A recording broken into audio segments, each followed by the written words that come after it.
The Hidden Lives of Medieval Women, What History Books Never Tell You. Now to Introduction and CTA. So before you get comfortable, take a moment to like the video and subscribe, but only if you genuinely enjoy what I do here.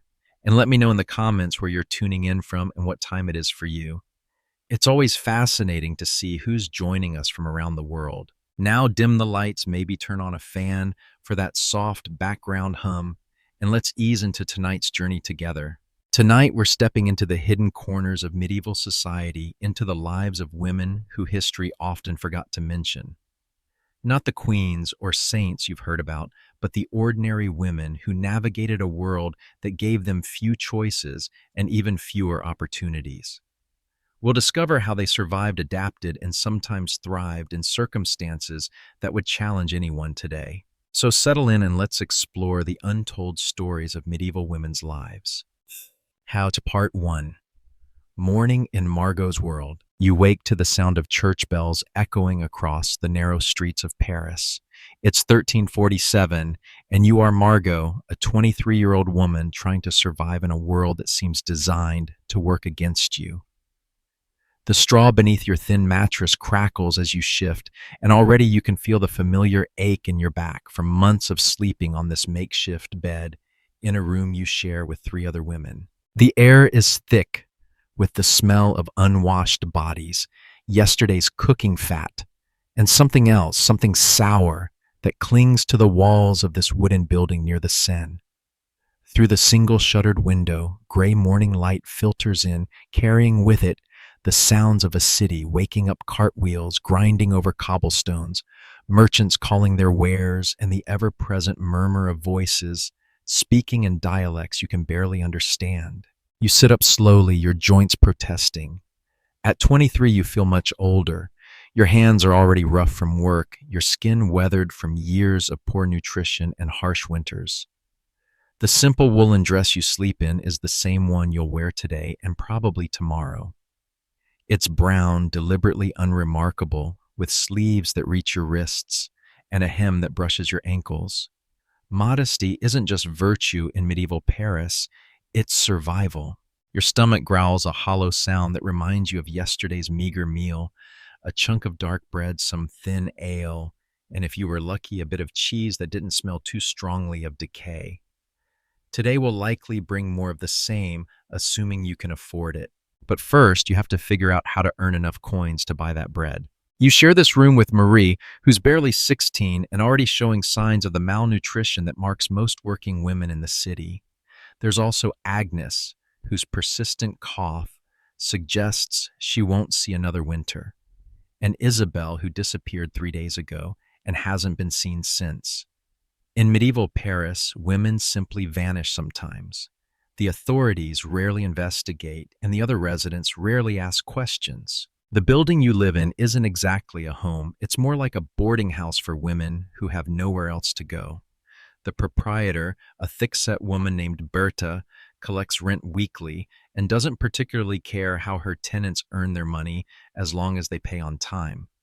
Fall behind, and you'll find yourself sleeping in doorways or under bridges, which in November means you probably won't be sleeping much longer at all. You pour water from a wooden pitcher into a cracked bowl and splash your face.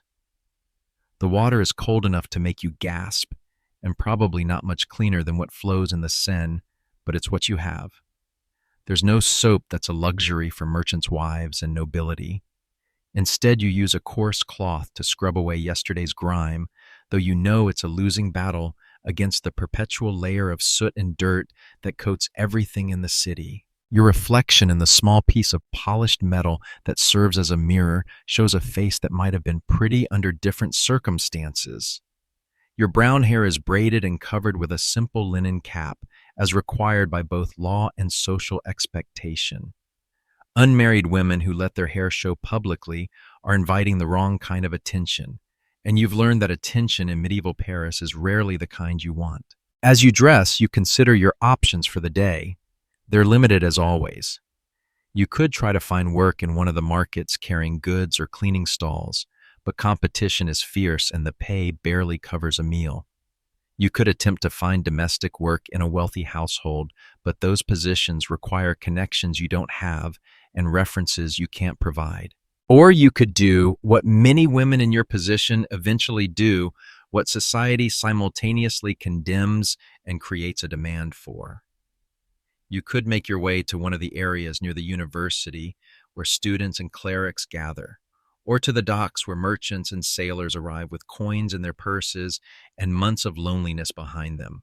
The reality is that medieval society offers few legitimate ways for a single woman to support herself. You can't own a business without a male guardian. You can't inherit property except under very specific circumstances.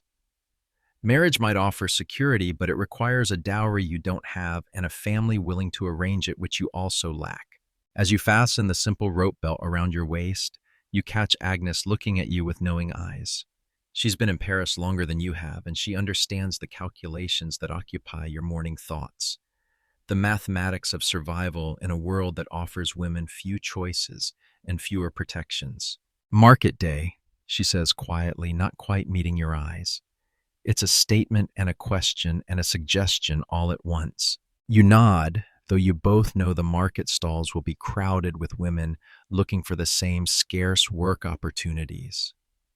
The truth that neither of you speaks aloud is that honest work, when you can find it, pays barely enough to keep you alive. And staying alive, you've discovered, is a full-time occupation that leaves little room for moral luxury. Outside Paris is awakening to another day of commerce conversation and the constant struggle that defines medieval urban life. Church bells continue their measured tolling, marking time in a world where time moves differently than it does today. There are no clocks in the modern sense, just the rhythm of prayers and work and the slow cycle of light and darkness. You step out into the narrow street, your wooden clogs splashing through puddles that might contain water, might contain waste, and definitely contain things you'd rather not identify. The smell hits you immediately, a mixture of cooking food, human waste, animal droppings, and smoke from countless chimneys. It's the smell of a city where 50,000 people live in close quarters with no modern sanitation, and it follows you everywhere. But this is Paris in 1347, one of the largest cities in Europe, a place where opportunities exist for those clever enough to find them and desperate enough to take them. As you navigate the muddy streets toward the market squares, you're not just looking for work, you're looking for a way to survive another day in a world that seems designed to grind women like you into dust.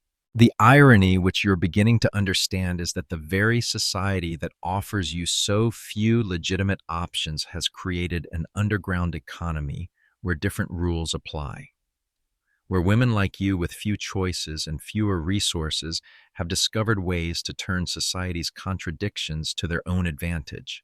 It's not a choice you ever thought you'd face when you were a child in your village before the bad harvest drove your family to desperation and you to the city. But then again, you've learned that medieval life rarely offers the choices you think you'll have when you're young and still believe the world makes sense. As you walk through the winding streets, past vendors hawking bread and ale, past apprentices hurrying to their workshops, past housewives haggling over the price of turnips you're carrying with you. The quiet determination of someone who has learned that survival sometimes requires compromising with circumstances you can't control. The city around you is waking up, and so are you, to possibilities you never imagined and realities you never wanted to face. But you're still here, still walking, still planning your next move in the careful chess game that is staying alive as a woman alone in medieval Paris. At Part 2, the economics of desperation. By mid-morning, you've walked through 3 different market areas, and the reality of your situation has become crystal clear. The baker's stall has no work. His own daughter and wife handle the sales. The fishmonger is looking for someone to gut today's catch, but he's offering payment in fish scraps rather than coins, and you need actual money for rent.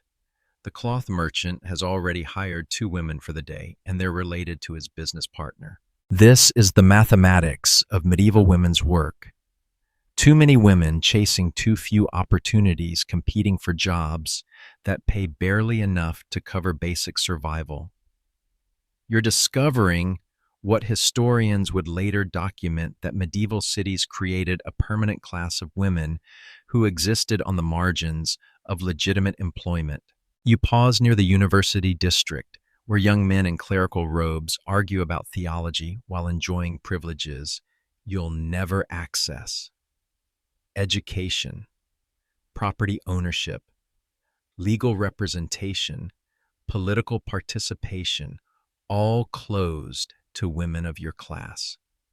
Yet these same men who debate the nature of sin and virtue in Latin will by evening be looking for services that their moral philosophy officially condemns. It's one of the great contradictions of medieval life, a society that simultaneously creates demand for something it refuses to acknowledge officially exists. Near the cathedral, you notice other women engaged in what appears to be casual conversation, but you're beginning to read the subtle signs, the way they position themselves near areas where men with money congregate, the careful attention to appearance, despite obviously limited resources, the practiced ease with which they navigate interactions that look social but serve economic purposes. These women have solved the puzzle you're still working through.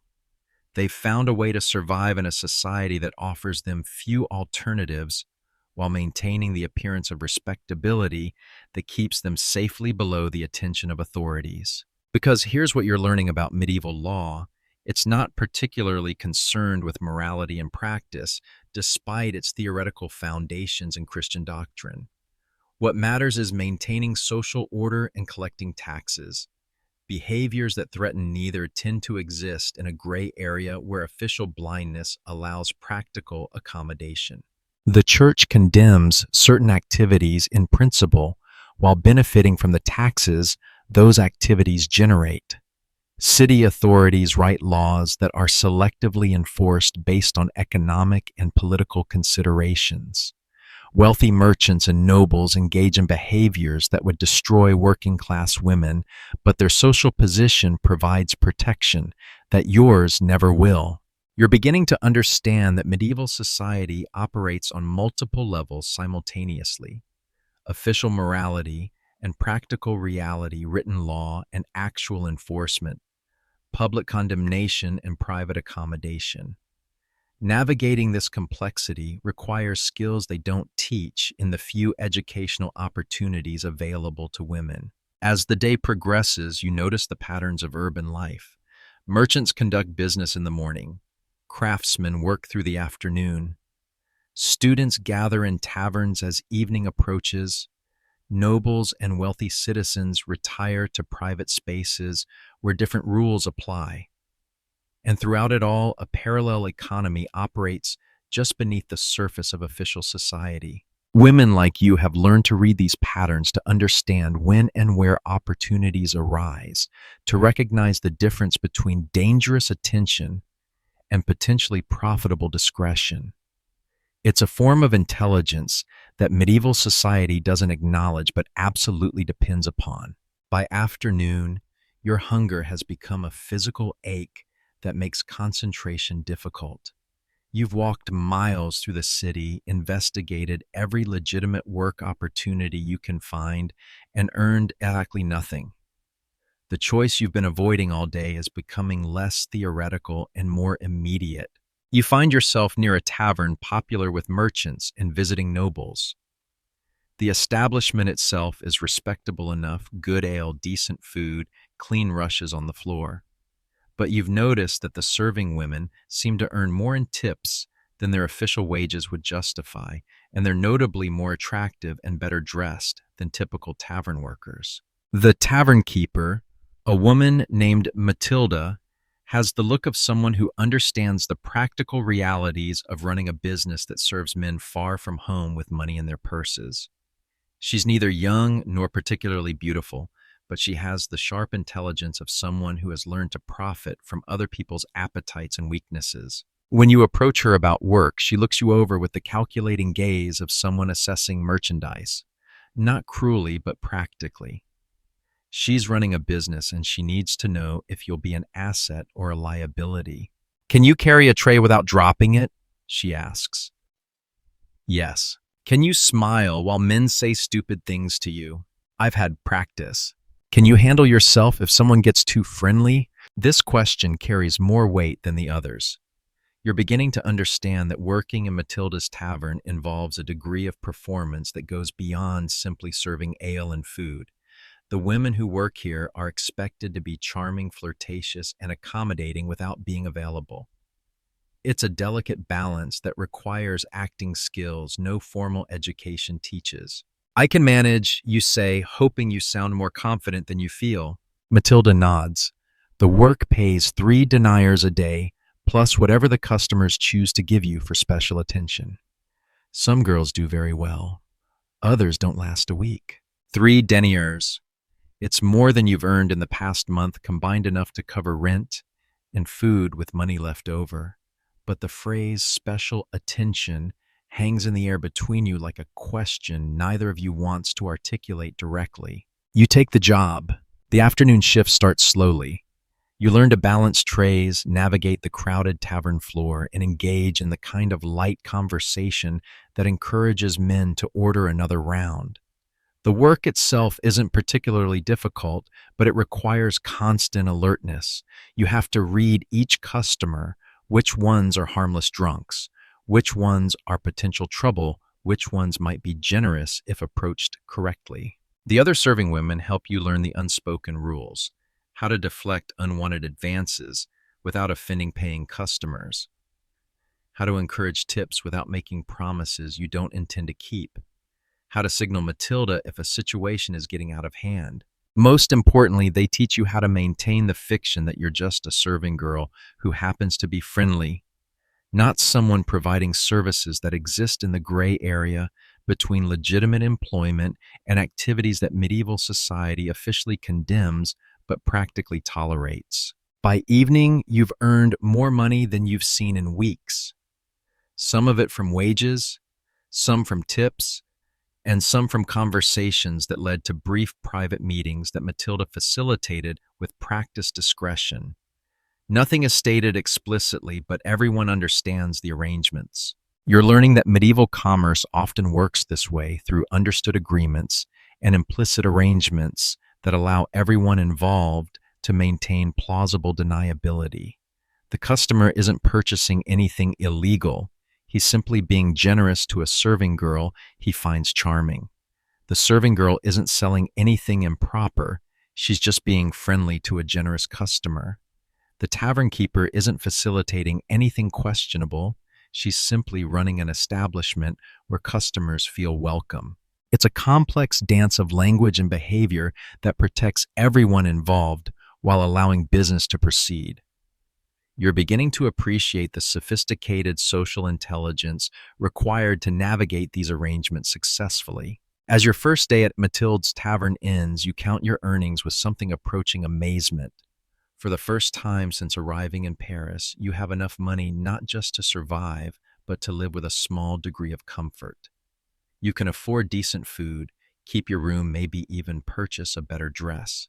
But you're also aware that you've crossed a line that can't be uncrossed. You've entered a world that operates by different rules than the ones you grew up with. And success here requires compromises that your younger self wouldn't have understood. The woman walking home through the dark Paris streets is not quite the same person who woke up this morning wondering how she'd earn enough for bread. She's learned something about the difference between official morality and practical survival, between the world as it's supposed to work and the world as it actually does.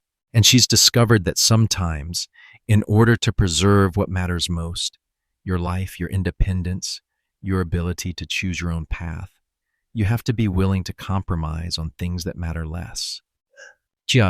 Part 3.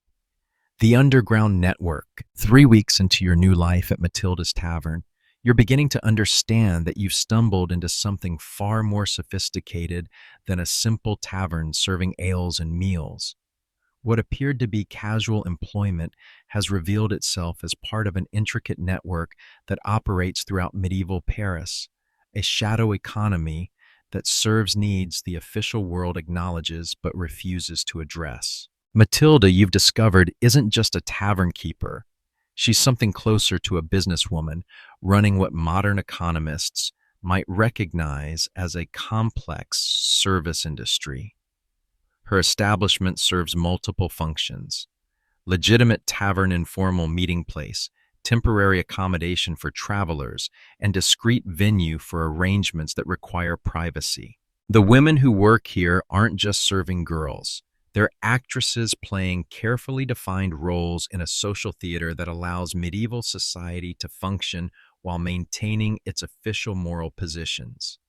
Some, like Marie the baker's daughter, supplement family income during slow seasons.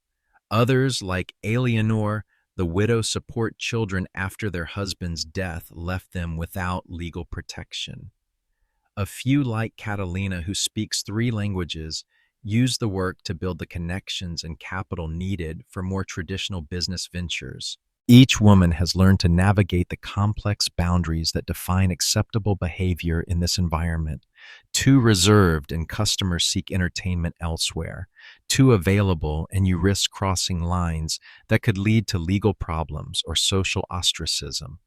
The successful women here have developed an almost professional understanding of how to manage these contradictions. You're learning this skill set through trial and error, guided by women who've mastered the art of being simultaneously present and elusive, charming and unavailable, friendly and fundamentally independent.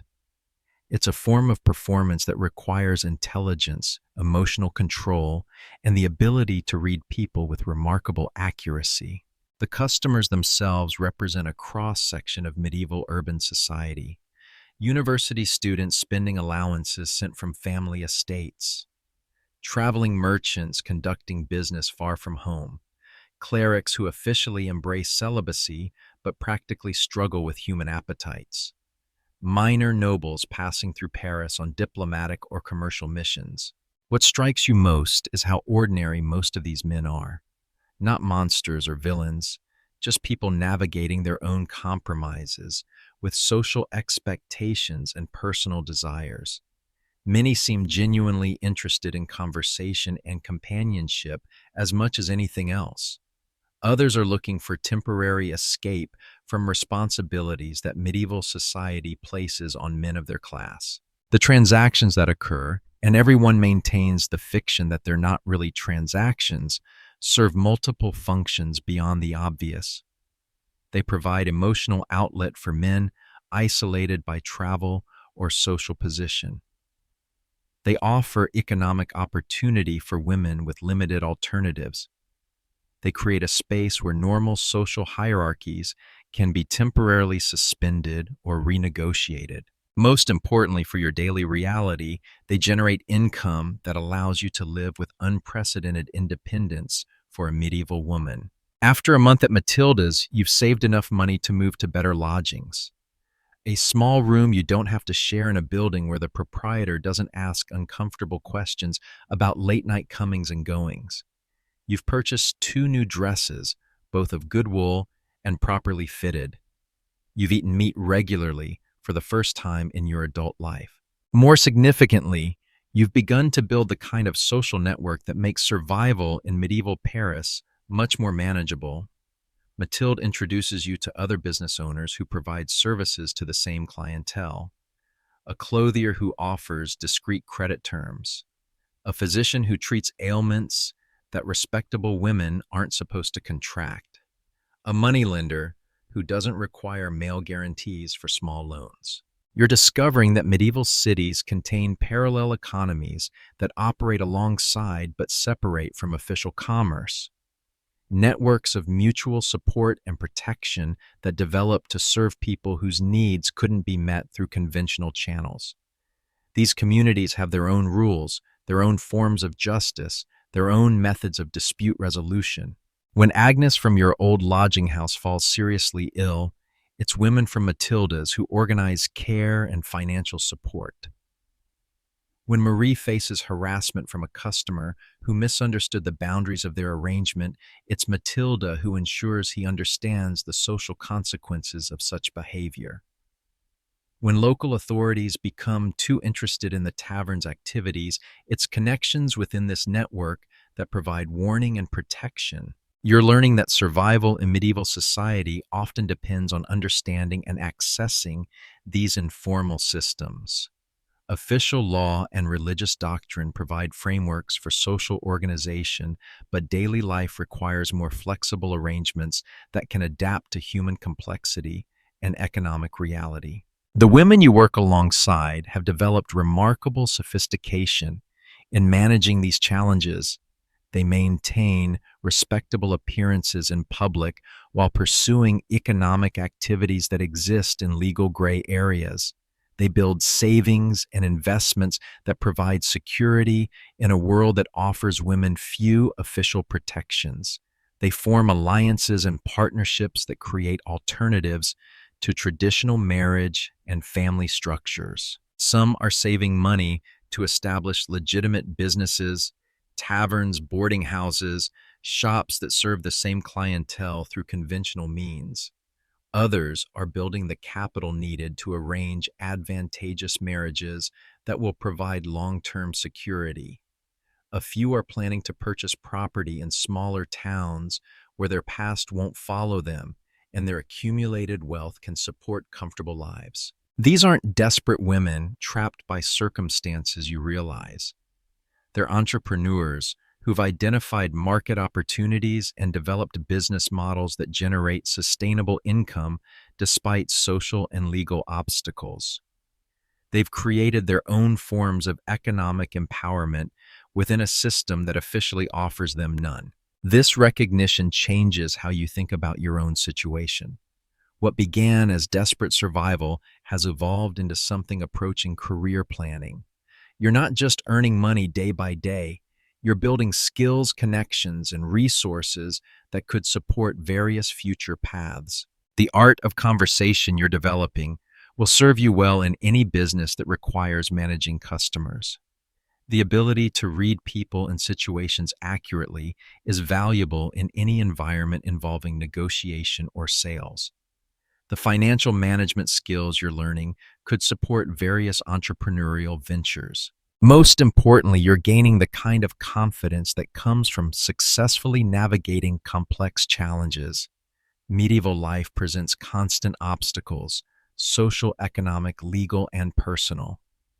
But you're proving to yourself that intelligence, adaptability, and carefully chosen alliances can overcome many of those obstacles. As winter approaches, you look forward to the seasonal increase in business that comes when travel becomes difficult and men seek indoor entertainment.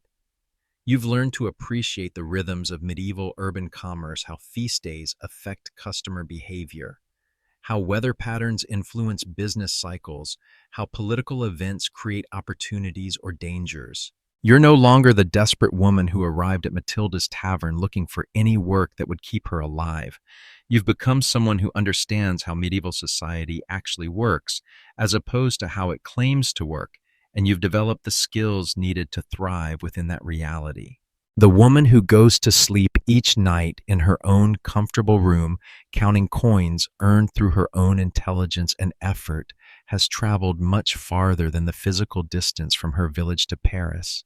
She's crossed into a world of possibilities that her younger self never imagined existed. Hata Part 4. The Church. The Law and the Reality. Winter in medieval Paris brings its own particular challenges and opportunities. The narrow streets become rivers of frozen mud. The buildings trap smoke and soot until the air becomes barely breathable, and everyone with money seeks indoor entertainment to escape the season's hardships.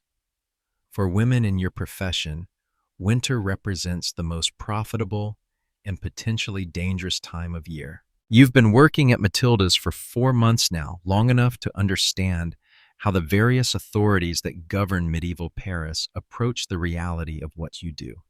It's a complex web of official disapproval, practical tolerance, and financial accommodation that reflects the broader contradictions of medieval society. The Church theoretically condemns all sexual activity outside marriage. In practice, Church authorities understand that humans are fallible creatures whose spiritual development requires patience and understanding. More pragmatically, churches and monasteries derive significant income from property taxes paid by establishments like Matilda's Tavern, and religious officials are no more immune to human appetites than anyone else. Father Guillaume, who delivers fiery sermons about moral purity every Sunday, occasionally visits Matilda's for what he describes as pastoral counseling with women who need spiritual guidance. The arrangements that result from these counseling sessions help support his charitable work with genuinely destitute women, so everyone maintains the fiction that serves both moral and practical purposes. The legal system operates with similar flexibility. Paris has laws against public lechery and disturbing the peace, but enforcement focuses primarily on activities that threaten public order or fail to generate appropriate tax revenue. Matilda pays various fees and licenses that keep local authorities satisfied, and her establishment maintains the kind of discreet operation that doesn't create embarrassing public incidents. When problems do arise, a customer becomes violent, a woman faces accusations of theft, territorial disputes emerge between competing establishments. Resolution typically occurs through negotiation rather than formal legal proceedings.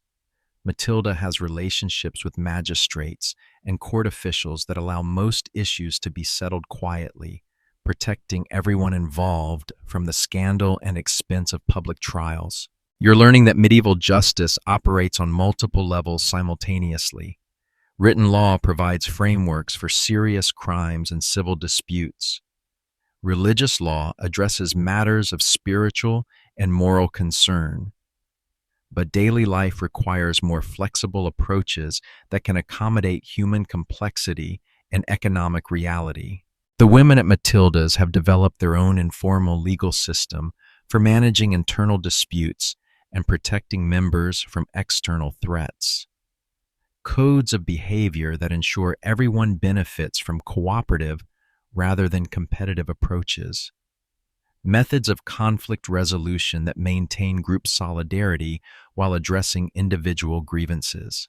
When Jean arrives, bruised after a customer misunderstood the boundaries of their arrangement, the response is swift and coordinated. Matilda ensures the man understands the social and economic consequences of such behavior. Other establishments are quietly informed about his conduct.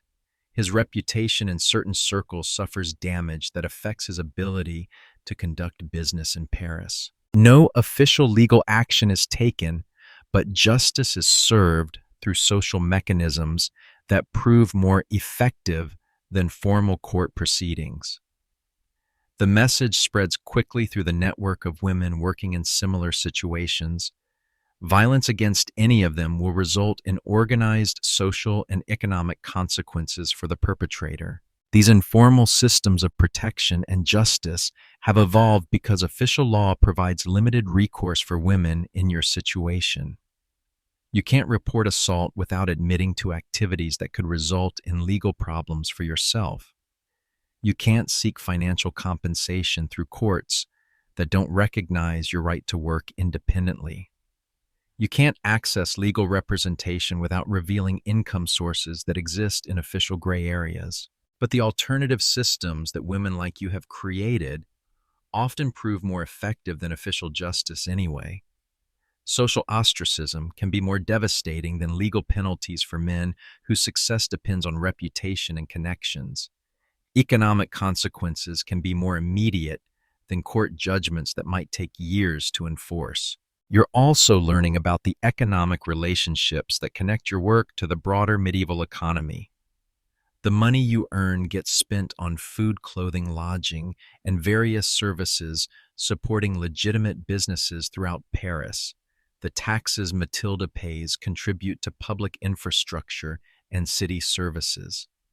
The political connections your clientele maintains help protect the economic arrangements that support dozens of working women. What initially appeared to be isolated transactions between individuals turns out to be part of complex economic networks that involve hundreds of people in various capacities. Innkeepers who provide discreet lodging, merchants who sell appropriate clothing and cosmetics, physicians who provide confidential medical care, moneylenders who offer financial services without requiring mail guarantees. These economic relationships have developed because medieval society creates demand for services while simultaneously making it difficult to provide those services through conventional means. Women like you have identified market opportunities and developed business models that serve real needs despite legal and social obstacles. The result is a parallel economy that operates alongside but separate from official commerce. It generates significant wealth, provides employment for hundreds of people, and serves functions that medieval society requires but refuses to acknowledge directly. During the cold February nights, as you sit in Matilda's warm tavern, listening to the wind howl through the Paris streets, you sometimes reflect on how much your understanding of the world has changed since arriving in the city. The simple moral categories you grew up with, good and evil, right and wrong, holy and sinful, have revealed themselves as inadequate for navigating the complex realities of medieval urban life. Instead, you've learned to think in terms of practical consequences and sustainable arrangements. What behaviors support your survival and growth? What relationships provide mutual benefit? What risks are worth taking for what potential rewards? What compromises are necessary to achieve what goals? This isn't moral relativism so much as practical intelligence. You're still guided by values, honesty in your personal relationships, loyalty to the women who've helped you, fairness in your business dealings, kindness to those less fortunate than yourself.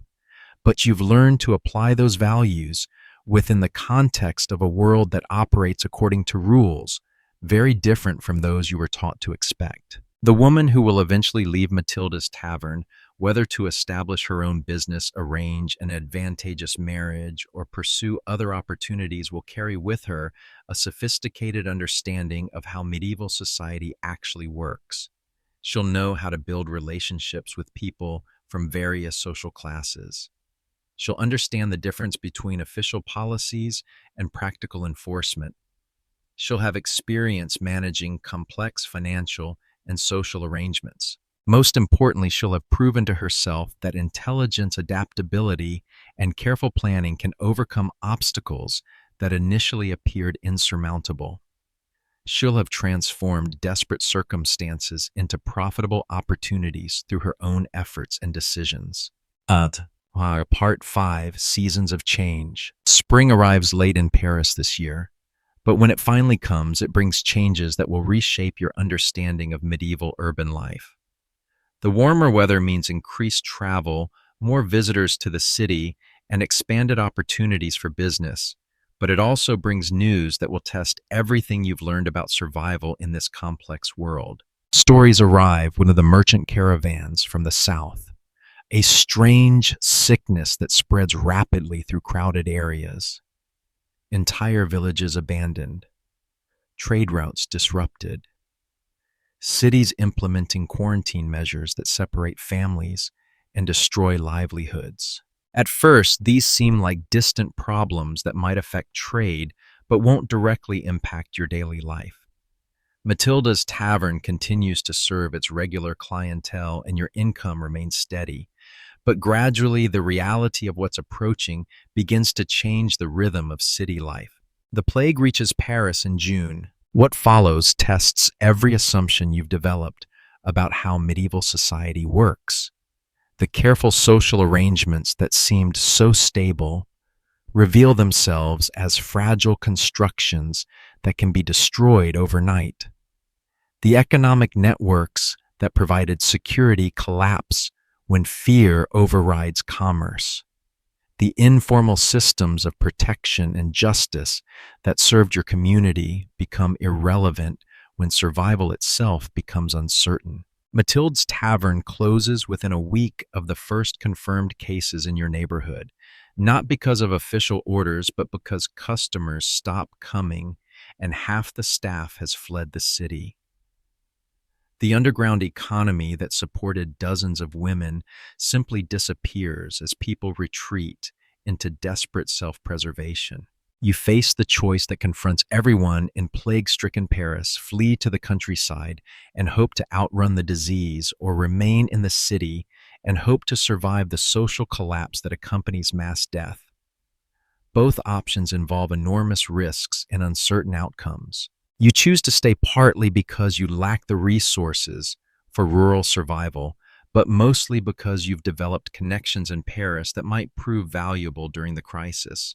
The women from Matilda's form a mutual support network that helps members survive when conventional economic arrangements fail. You share resources, provide nursing care for the sick, and maintain the kind of community solidarity that becomes essential during social catastrophe. The plague months teach you things about medieval life that normal times never reveal: how quickly civilized behavior disappears when death becomes commonplace, how religious and legal authorities abandon their responsibilities when their own survival is threatened, how the social hierarchies that seem so permanent prove utterly meaningless when everyone faces the same biological reality. But you also discover reservoirs of human compassion and courage that flourish under extreme conditions. Women who risk their lives caring for strangers, merchants who distribute food without profit when money becomes worthless, religious figures who provide spiritual comfort even when they know it might cost them their lives.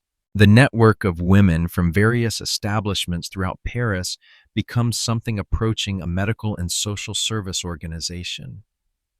You learn basic nursing skills, help distribute food to families whose breadwinners have died, and assist in the massive logistical challenges of disposing of bodies when normal burial procedures become impossible. These months strip away many of the pretenses and compromises that characterized your earlier life in Paris. When everyone faces potential death daily, the moral categories that seemed so important before become luxury concerns that few can afford. What matters is keeping people alive, maintaining basic human dignity, and preserving the possibility of rebuilding when the crisis passes. You're providing essential services during a social emergency, and no one questions the legitimacy of your efforts or the source of your experience. The skills you developed navigating the underground economy, reading people accurately, managing complex relationships, operating effectively outside official systems, prove invaluable for surviving social collapse. By autumn, the worst of the plague has passed, leaving Paris with perhaps half its previous population and economic arrangements in complete chaos. The careful social structures that governed pre-plague life have been destroyed, creating opportunities for innovative people to establish new patterns of organization and commerce. Many of the women you worked with have died, fled, or found new lives in the disrupted social landscape.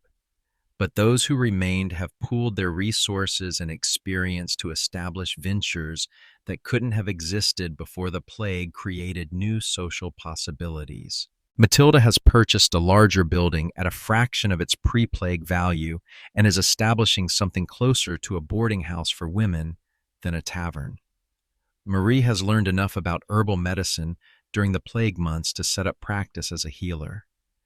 Eleanor is using her organizational skills to manage distribution of goods for merchants who lack the staff to handle their own operations. You find yourself with accumulated savings, practical skills, and a reputation for competence that opens doors previously closed to women of your background.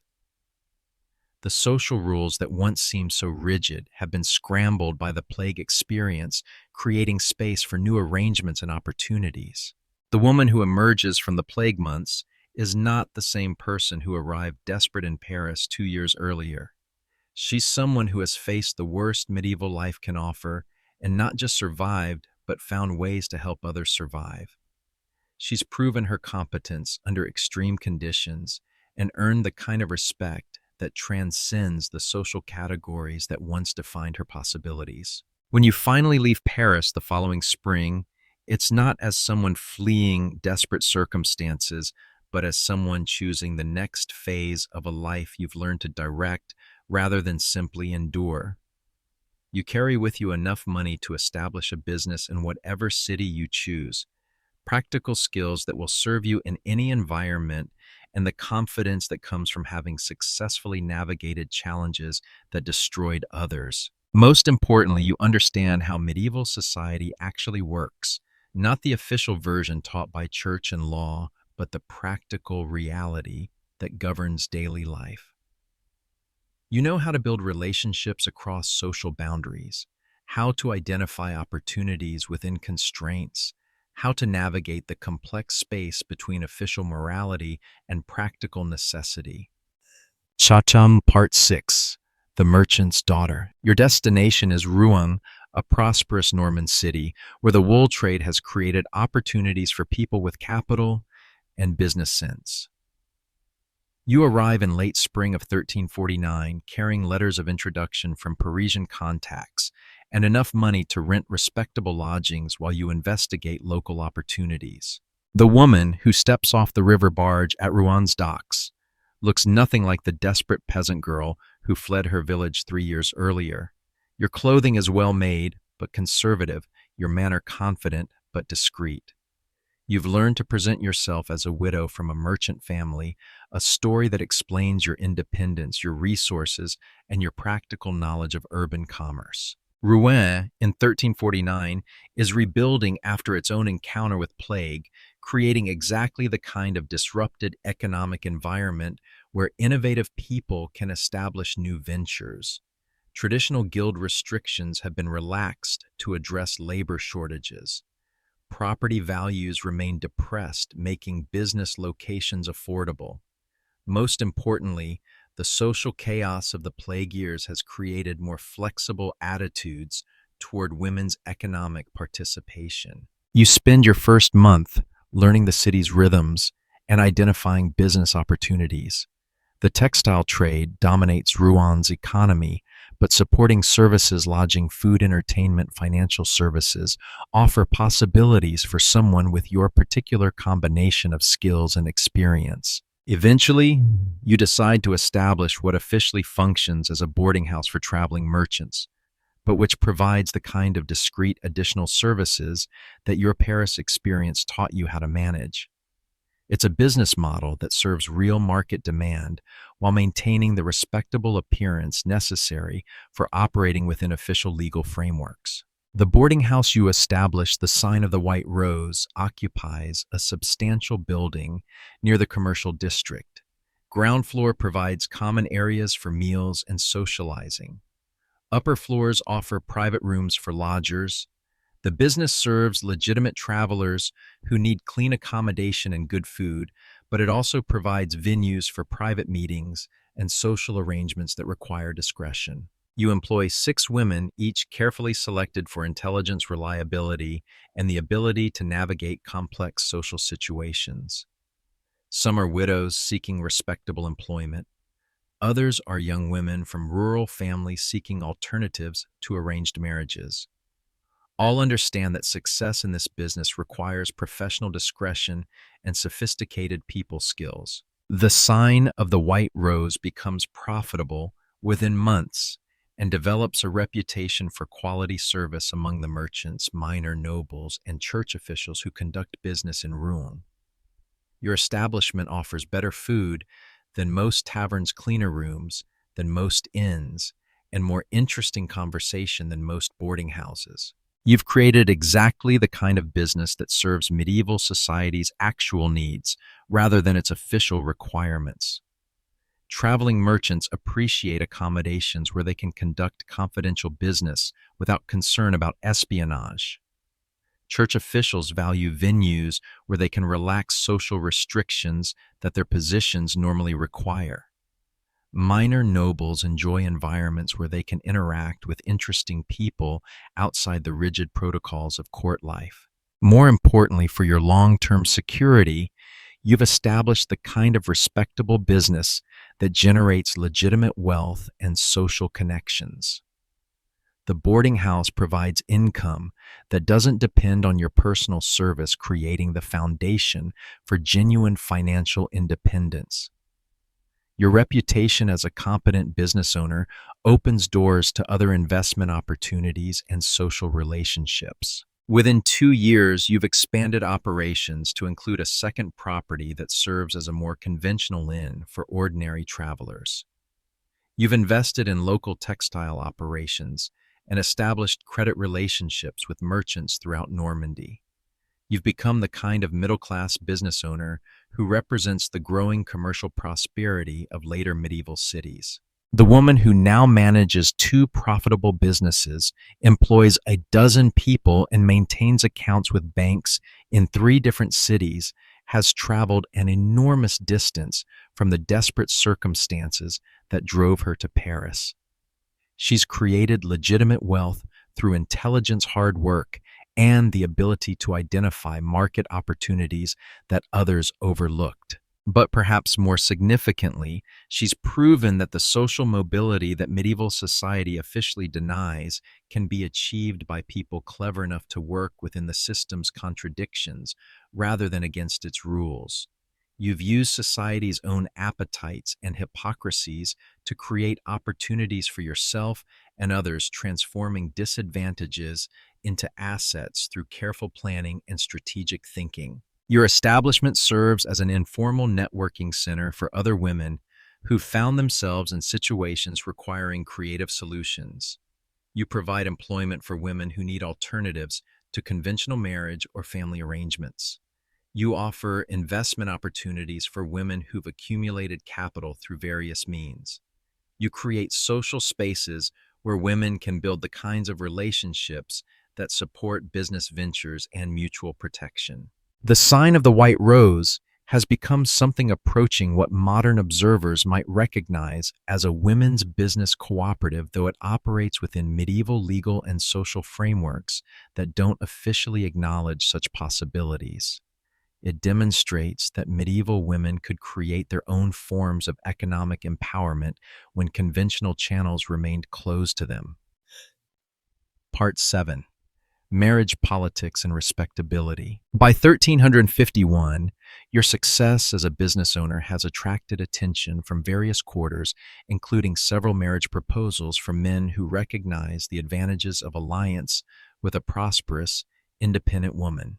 Medieval marriage among the merchant classes is typically a business arrangement anyway, and your demonstrated competence in commercial matters makes you an attractive partner for men seeking to expand their operations. After careful consideration, you accept a proposal from Guillaume de Montfort, a cloth merchant whose trade routes complement your hospitality business, and whose social connections could provide additional security for your operations. It's a partnership based on mutual respect and shared economic interests rather than romance, but that describes most successful medieval marriages anyway. The marriage contract you negotiate protects your independent property rights while combining resources for ventures that benefit both parties. Guillaume retains control of his textile business. You maintain ownership of your boarding houses, and together you establish new enterprises that capitalize on your combined expertise and connections. More importantly, marriage to a respectable merchant provides social legitimacy that protects your past and secures your future. Guillaume understands your background. Medieval merchants are practical people who care more about competence than origins, but your marriage transforms you into someone whose history becomes irrelevant to your social position. You're now Margot de Montfort, wife of a successful cloth merchant co-owner of profitable businesses and member of Rouen emerging commercial elite. The desperate peasant girl who fled her village, the serving woman who worked at Matilda's tavern, the survivor of plague-stricken Paris, All these identities become chapters in a story that led to your current respectable position. Medieval society's capacity for forgetting inconvenient pasts when those pasts belong to people who've achieved legitimate wealth and status proves remarkably generous. Your business reputation, marriage connections, and charitable activities gradually erase any questions about your origins or the sources of your initial capital. The transformation is so complete that within 5 years of your marriage, you're elected to the Merchants Guild Council that governs commercial activities in Rouen. You're consulted on matters of trade policy, invited to social events at the Bishop's Palace, and asked to provide letters of recommendation for young women seeking business opportunities. You use these positions to support other women facing circumstances similar to those you once navigated. Your boarding houses provide employment for women who need alternatives to conventional family arrangements. Your guild connections help women establish businesses that might otherwise face bureaucratic obstacles. Your social position allows you to advocate discreetly for policies that protect working women from exploitation. You've become exactly the kind of person who makes medieval society work for people beyond the traditional elite, someone who understands both official requirements and practical necessities, who can navigate between public morality and private accommodation, who creates opportunities for others while building security for herself. The businesses you establish and support provide legitimate employment for dozens of women throughout Normandy. The investments you make contribute to regional economic development. The social connections you build create networks that help merchants, craftsmen, and service providers throughout the textile trade. Most significantly, you demonstrate that medieval society's rigid social categories can be transcended by people with sufficient intelligence, determination, and strategic thinking. You've transformed yourself from the most marginal member of society, a rural peasant woman without family protection, into a prosperous member of the urban commercial elite. This transformation required compromises and accommodations that your younger self couldn't have imagined, but it also created possibilities that medieval society's official structures never intended to provide. You've used the system's own contradictions to create alternatives for yourself and others, proving that individual agency can operate effectively even within highly constrained social environments. Part 8. The Matriarch's Wisdom. 20 years after arriving desperate in Paris, you sit in the solar of your comfortable house in Rouen, reviewing accounts from businesses that now span 3 Norman cities. Your hair is respectably gray beneath a silk veil. Your hands soft from years of managing, rather than performing labor, your manner, carrying the quiet authority of someone who has built something substantial from very little else. The young woman sitting across from you, Marie, the daughter of one of your employees, faces circumstances remarkably similar to those you once navigated. Her family's farm has failed. Her father has died. Her mother lacks resources to support unmarried daughters. She's come to Rouen seeking employment, carrying little besides intelligence, determination, and limited options. You see yourself in her situation, but you also see how much the world has changed since your arrival in Paris. The plague years disrupted traditional social arrangements, creating more opportunities for women to establish independent businesses. Growing commercial prosperity has increased demand for services that require sophisticated management skills. Most importantly, networks of successful women now exist to provide support and guidance for others following similar paths. The advice you offer Marie reflects lessons learned through experience that nearly destroyed you several times, but ultimately provided the foundation for everything you've built. The medieval world offers limited official opportunities for women, but it also creates unofficial possibilities for people clever enough to identify and develop them. The key, you tell her, is understanding the difference between what society claims to value and what it actually needs. Official morality provides frameworks for public behavior, but private reality requires more flexible arrangements. Success comes from learning to serve society's actual needs while maintaining the appearances that official morality requires. You offer Marie employment at one of your establishments, but more importantly, you provide her with mentorship that will help her navigate the complex social and economic landscape that medieval women must master. You teach her to read people accurately, to manage complex relationships professionally, to identify opportunities that others overlook, to build the kinds of networks that provide security and advancement. The businesses you've established serve as training grounds for women developing the skills needed for medieval commercial success.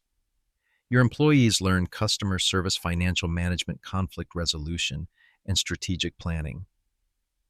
Those who demonstrate aptitude and ambition receive increasing responsibility and eventual opportunities to establish their own ventures. You've created what amounts to an informal education system for women who lack access to traditional apprenticeships and formal business training. The skills your employees develop, intelligence gathering, negotiation, relationship management, financial planning, prove valuable in any commercial environment, not just the specific services your establishments provide. Many of the women who work for you eventually move into other businesses or marry advantageously, carrying with them practical knowledge and social connections that support their continued success. You maintain relationships with these former employees, creating networks that provide mutual support and business opportunities throughout Normandy and beyond. Your own children, 2 daughters and a son, from your marriage to Guillaume, grow up, understanding that women can be successful business owners and influential community members. Your daughters receive the kind of practical commercial education that prepares them for independent economic activity, whether through marriage partnerships or direct business ownership. More broadly, your success contributes to gradual changes in social attitudes toward women's economic participation. The profitable businesses you've established demonstrate that women can manage complex operations effectively. Your charitable activities and community involvement show that wealthy women can contribute positively to social welfare. Your respectable marriage and family life prove that commercial success doesn't compromise traditional feminine virtues. These changes occur slowly and often without explicit acknowledgement, but they create expanded possibilities for the women who follow you. Each successful female business owner makes it slightly easier for others to pursue similar paths.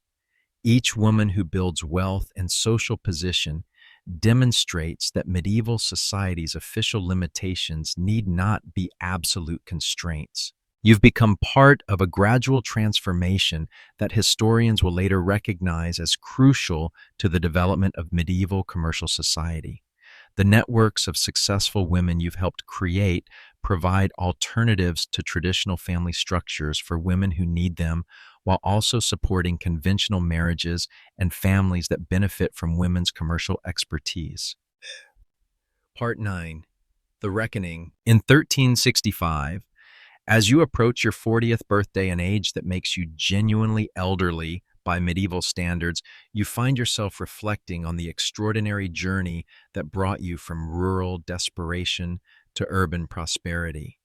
The woman reviewing account books in her comfortable solar has traveled farther than the miles between her village and Rouen.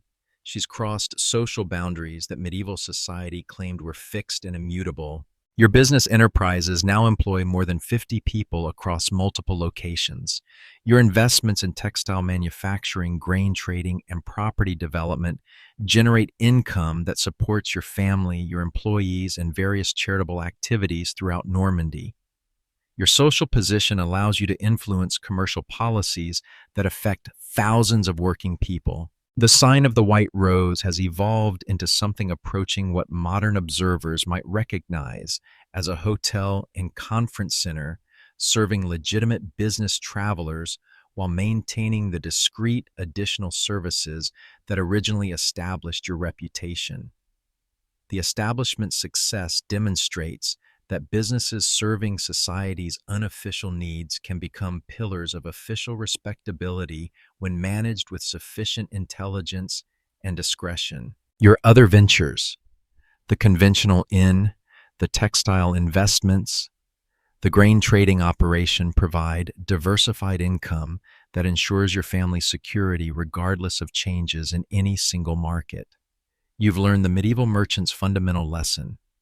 Prosperity comes from understanding what people actually need rather than what they claim to want.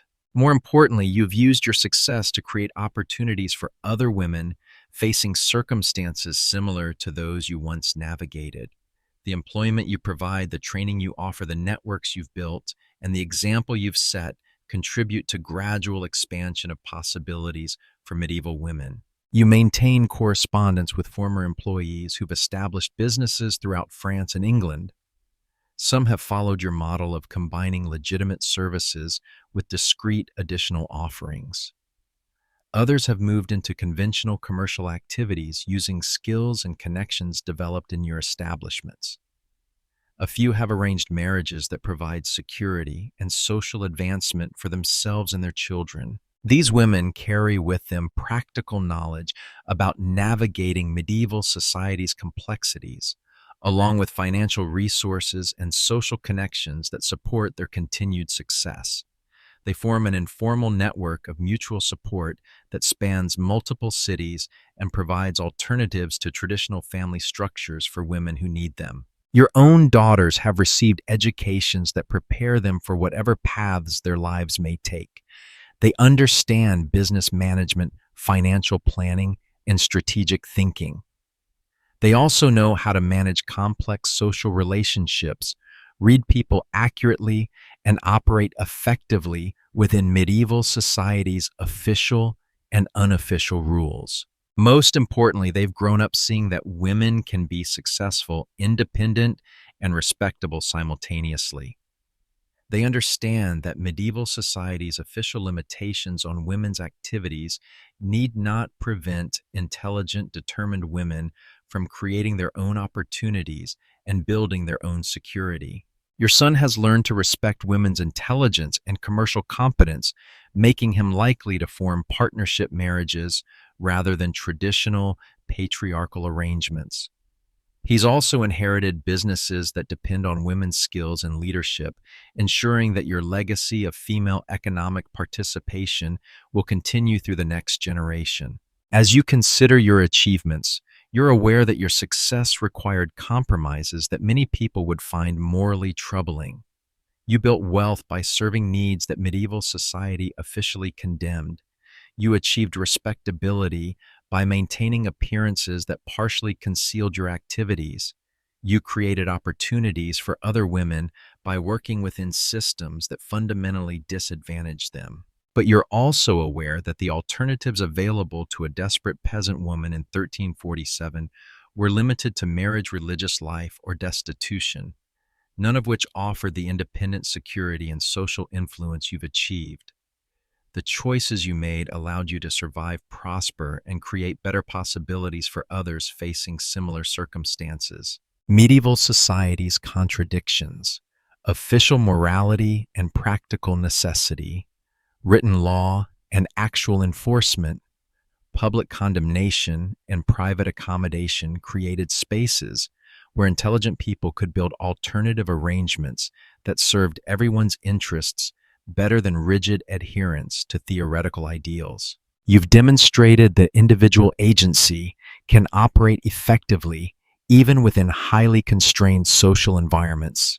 More importantly, you've shown that people with sufficient determination can transform disadvantages into advantages by understanding how society actually works rather than how it claims to work. The network of successful women you've helped create represents a form of social change that occurs gradually and without explicit acknowledgement, but which ultimately expands possibilities for future generations. Each woman who achieves independence and prosperity makes it slightly easier for others to pursue similar paths. Your legacy isn't just the businesses you've built or the wealth you've accumulated.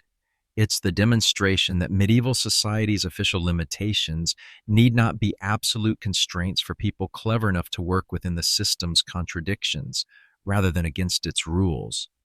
Chapitre in Part 10. The historical echo. As your story draws toward its close, it's worth considering how women like you, and there were thousands throughout medieval Europe, shaped the development of commercial society in ways that official histories rarely acknowledge. The networks you created, the businesses you established, and the social innovations you pioneered contributed to transformations that historians recognize as crucial to medieval Europe's economic and social development. The gradual expansion of women's economic participation that your success represents was part of broader changes that made medieval cities engines of innovation and growth. Women's businesses provided services that supported trade and commerce. Women's investments contributed capital for economic expansion. Women's social networks created the kinds of relationships that made complex commercial operations possible. Your boarding houses and similar establishments throughout medieval Europe served functions that extended far beyond their obvious purposes. They provided venues for business negotiations that required privacy. They created social spaces where people from different backgrounds could interact outside rigid formal protocols. They offered services that made travel and commerce more practical and profitable. More broadly, businesses like yours demonstrated that medieval society's official moral and social categories couldn't contain the complexity of actual human needs and relationships. The success of women operating in society's gray areas proved that economic prosperity required more flexible arrangements than traditional structures provided. The plague years that tested your survival skills also accelerated social changes that created expanded opportunities for women throughout Europe. Traditional guild restrictions were relaxed to address labor shortages. Property values declined, making business ownership more accessible. Social hierarchies were disrupted, creating space for innovative arrangements. Women who survived the plague years with accumulated resources and practical skills found themselves positioned to take advantage of these opportunities.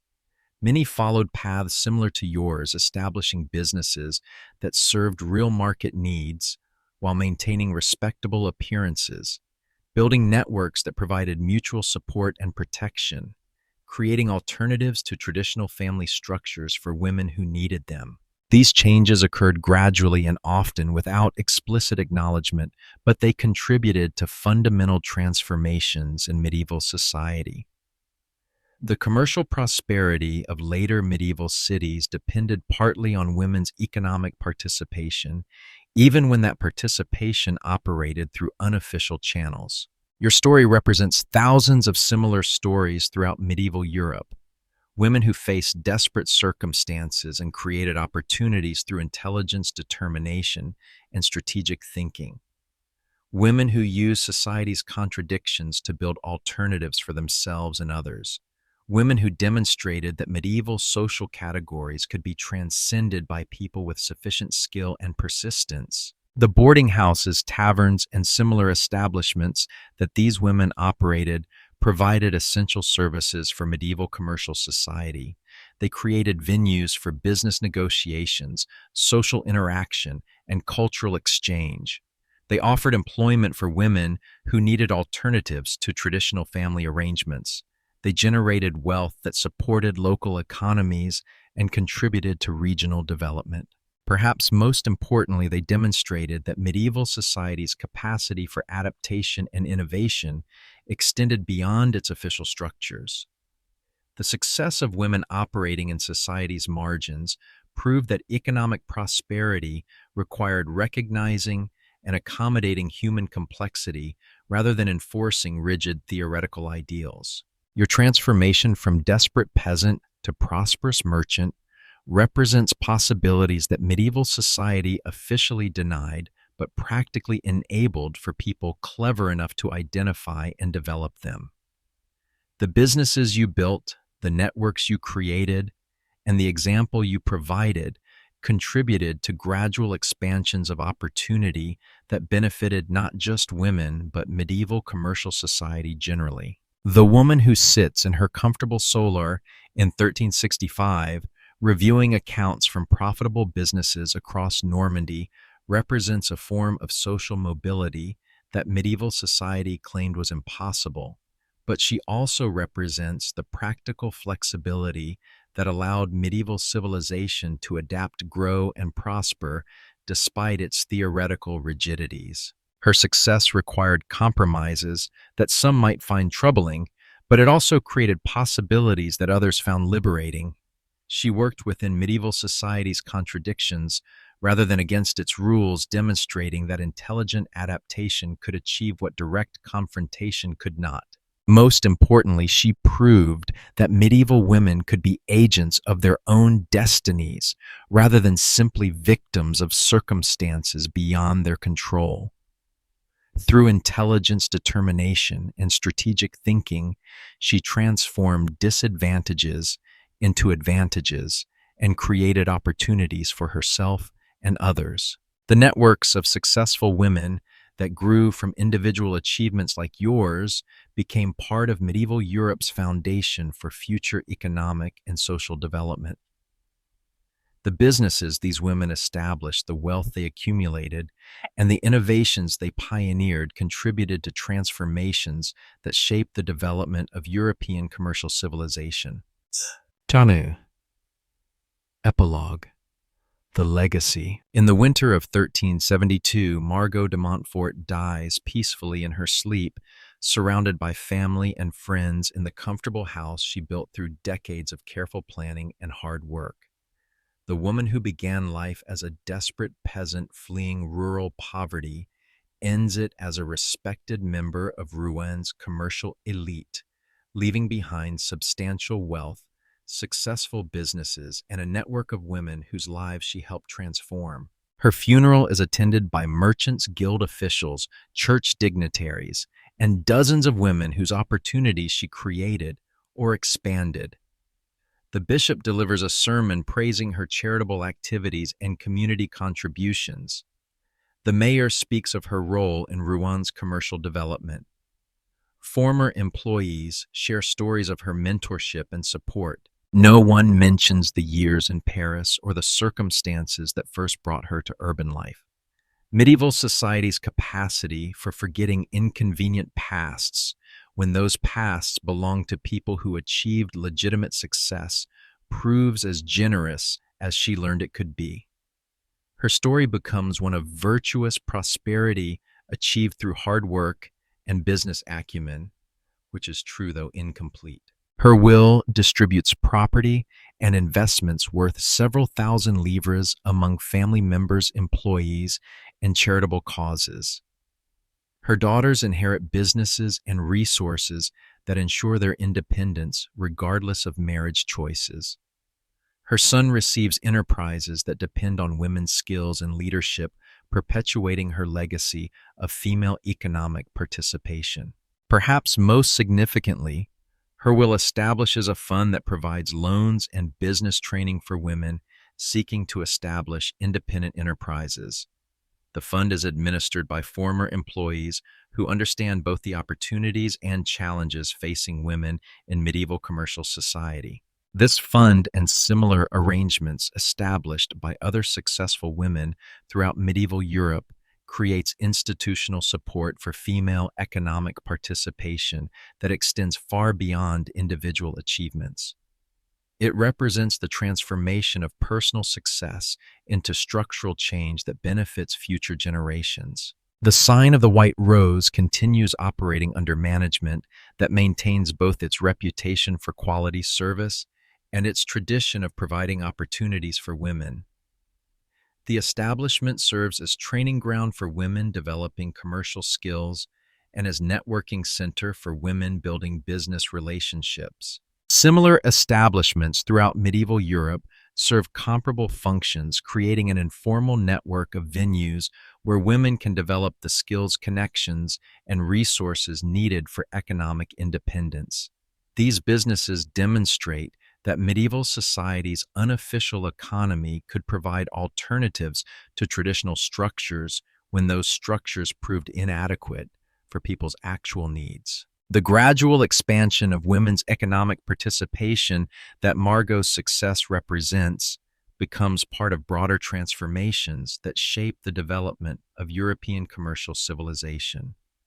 Women's businesses provide essential services for medieval trade and commerce. Women's investments contribute capital for economic expansion. Women's networks create relationships that make complex commercial operations possible. By 1400, the patterns that Margot helped establish have become sufficiently common that they begin influencing official recognition of women's commercial capabilities. Guild regulations are modified to acknowledge women's business activities under certain circumstances. Legal codes are adjusted to provide better protection for women's property rights. Social attitudes gradually shift to accommodate women's expanded economic roles.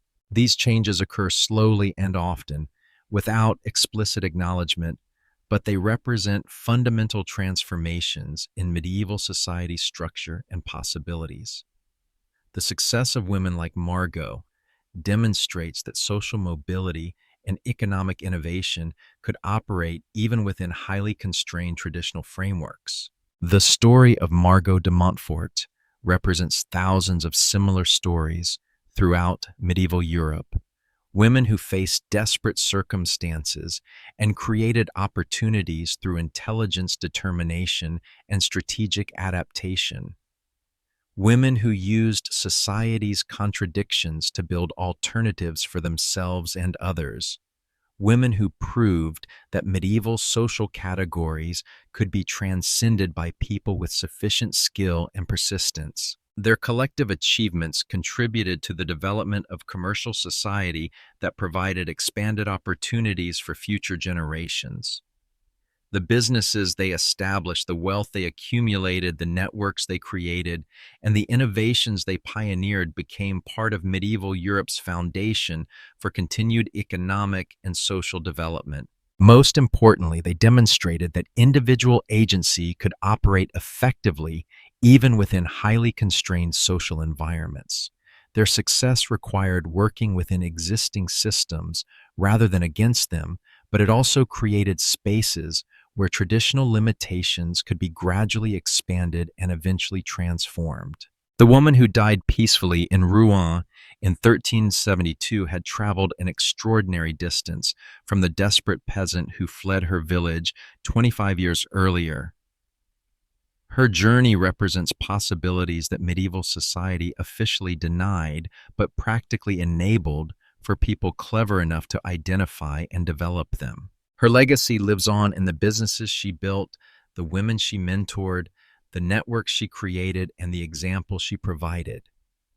She proved that medieval women could be agents of their own destinies, that intelligence and determination could overcome seemingly insurmountable obstacles, and that individual success could create opportunities for others facing similar challenges. In the end, her story is about more than survival or even prosperity. It's about the human capacity for adaptation, innovation, and growth under any circumstances. It's about the possibility of creating meaning and value through intelligent response to whatever challenges life presents. And perhaps most importantly, it's about the quiet ways that ordinary people can contribute to extraordinary transformations in the societies they inhabit, one careful decision at a time. A final word account, approximately 30,000 words. This completes our journey through the hidden world of medieval women's lives. Thank you for joining me on this exploration of how ordinary people navigated extraordinary challenges in a world very different from our own, yet familiar in its human struggles for survival, dignity, and opportunity. Sweet dreams, and until next time, keep exploring the fascinating complexities of our shared human story.